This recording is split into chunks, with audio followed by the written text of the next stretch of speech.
O Evangelho, a mais terrível verdade das Escrituras. Paul Washer.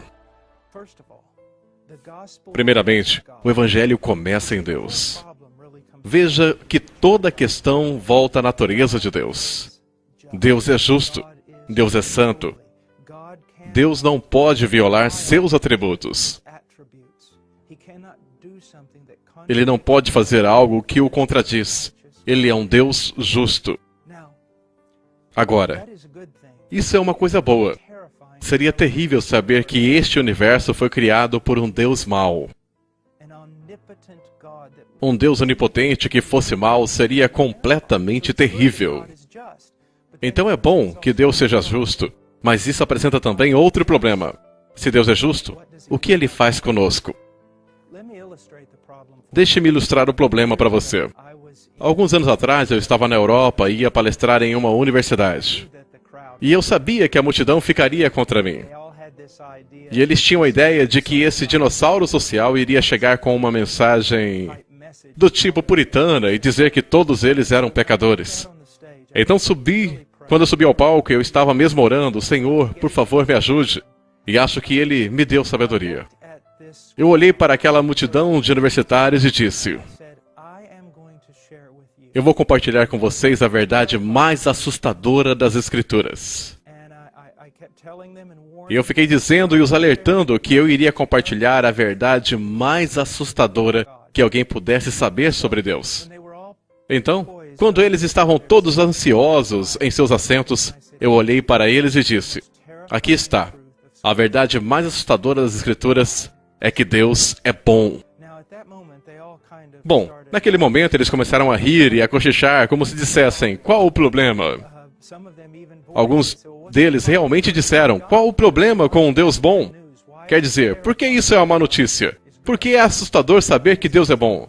E a minha resposta foi a seguinte: é horrível saber que Deus é bom, porque nós não somos.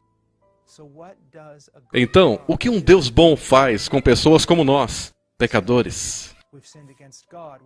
Pecamos contra Deus, pecamos uns contra os outros, pecamos contra a natureza, pecamos contra tudo. Toda a criação clama pela nossa condenação. Deus é verdadeiramente justo, então o que Ele faz conosco? Se um Deus justo simplesmente perdoa os ímpios, Ele não é mais justo.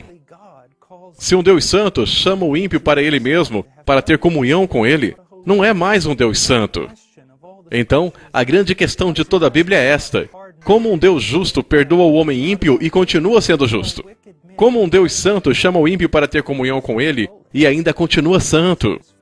E a resposta se encontra na cruz de Jesus Cristo. Na cruz de Jesus Cristo, vemos essa revelação tremenda e única da completude dos atributos de Deus. Deus é justo. Ele tem que condenar nosso pecado. Deus é amor. Então, Ele se torna um homem em seu Filho. Vive uma vida perfeita como homem e então vai até aquele madeiro. E no madeiro, os pecados de seu povo são lançados sobre ele. E toda a justiça de Deus, toda a ira de Deus que nós merecemos é jogada sobre a cabeça de Cristo. A medida exata necessária para satisfazer completamente a justiça de Deus. Depois de sofrer, Jesus disse: foi consumado. Isso quis dizer que Ele fez aquilo que foi exigido para satisfazer a justiça de Deus contra o povo. Ele pagou o preço por completo. Isso é tão importante que se entenda que nossos pecados não foram expiados simplesmente porque os romanos bateram e pregaram Jesus na cruz.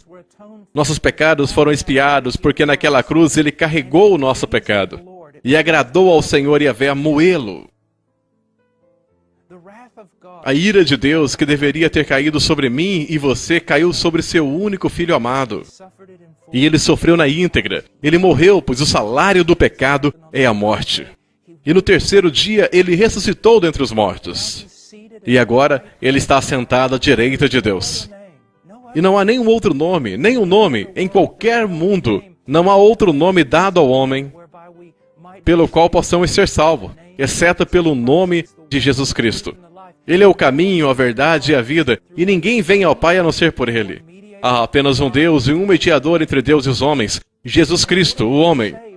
E a fim de que sejam salvos, a Bíblia chama todo homem a se arrepender de seus pecados e crer no Evangelho.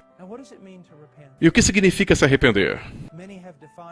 Muitos têm definido o termo como mudar a mente de alguém. É isso que a palavra significa em grego. E esta verdade está lá. Mas ela quer dizer muito mais do que você e eu podemos conceber em nossa cultura hoje. Você pensa, bem, mudar a mente de alguém é muito superficial. Bom, pode ser, mas não é se você entender o que é a mente. A mente, na Bíblia, se refere à mente, o coração, é o centro de controle do ser humano. É o centro de controle de nossas vontades, emoções, nosso intelecto, processo de tomada de decisão. Então, o que ele está dizendo é que, se você mudou a sua mente, tudo mais mudará junto. Vou dar uma descrição perfeita de arrependimento. O apóstolo Paulo teve uma mudança de mente. Quando ele saiu para ir à estrada de Damasco, ele saiu com ordens para capturar cristãos. Por quê? Bom, era nisso que ele acreditava, era isso que ele queria. Paulo pensava que Jesus de Nazaré era o maior blasfêmio que já existiu. Era isso que ele achava. E também pensava que os cristãos eram uma seita terrível, que teria que ser destruída. Era isso que ele pensava. E então, no caminho de Damasco, ele teve um encontro com Cristo ressurreto. E o que aconteceu? Seu pensamento mudou. Toda a sua realidade provou-se errada. Tudo o que ele pensava sobre a realidade, principalmente em relação a Deus, estava errada. Ele reconheceu que estava errado e começou a pensar completamente diferente. Ele agora pensava que Jesus era o Filho de Deus e o tão esperado Messias. Ele agora pensava que os cristãos eram o próprio povo de Deus, o próprio Israel de Deus. E porque seus pensamentos mudaram, tudo mais mudou. Depois de ser batizado, ele começou a ministrar e pregar o Evangelho, e ser perseguido pela mesma fé que ele antes perseguia. Veja, então, que arrepender-se é perceber que todo o seu pensamento, a sua visão sobre a realidade estava errada.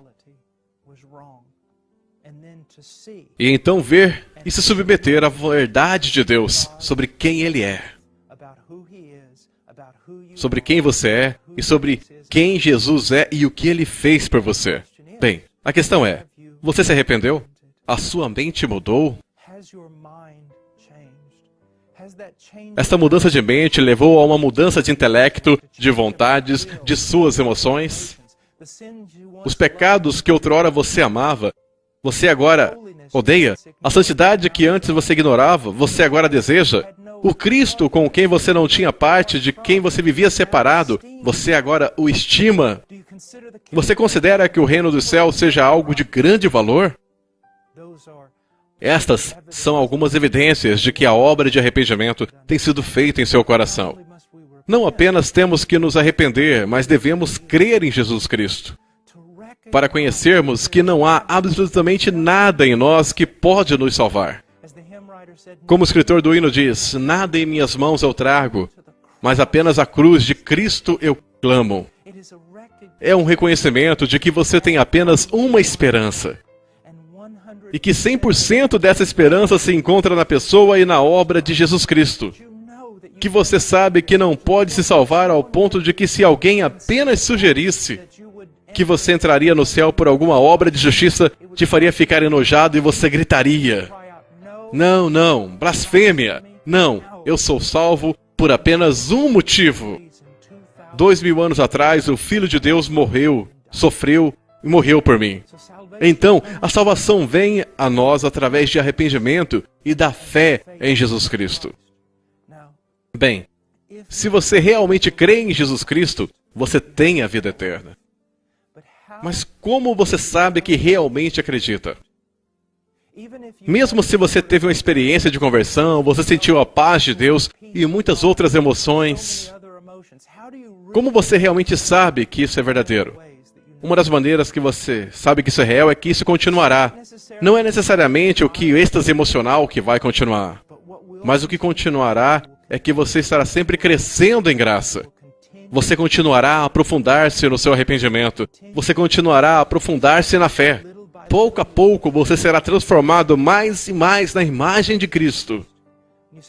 E você diz, irmão, um cristão verdadeiro peca? Sim. É muito triste, mas sim. Um cristão verdadeiro pode cair no pecado? Sim. Mas a diferença é que um cristão verdadeiro não pode viver em um estado de carnalidade contínuo. Um estado de imaturidade contínuo. Pois a Bíblia diz que aquele que começou a boa obra a terminará. A Bíblia diz em Hebreus 12 que um dos maiores sinais de uma conversão genuína é que Deus cuidará de você com o cuidado de um pai. E Ele até mesmo te disciplinará, te punirá quando você sair do caminho. Não porque as atitudes dele com você mudaram, mas porque Ele te ama e deseja a sua santidade. Então, uma vez que você se tornou um cristão, você se tornou parte da providência de Deus. E aquele que iniciou a boa obra irá terminá-la. O Evangelho de Jesus Cristo é que Deus é justo, que o homem é radicalmente degenerado e merecedor de toda a condenação, que a fim de perdoar o homem, a justiça de Deus teve que ser satisfeita primeiro. E isso foi feito na cruz, onde Cristo ficou no lugar de seu povo e carregou o seu pecado, e foi esmagado sob o peso da ira de Deus contra eles. Ao morrer, ele pagou o preço por completo, foi ressuscitado dentre os mortos, e agora todo e qualquer lugar pode ser salvo através da fé, do arrependimento e da fé em Jesus Cristo. E a evidência deste arrependimento sob salvação, dessa fé sob a salvação, será a obra contínua de Deus conduzindo à santidade.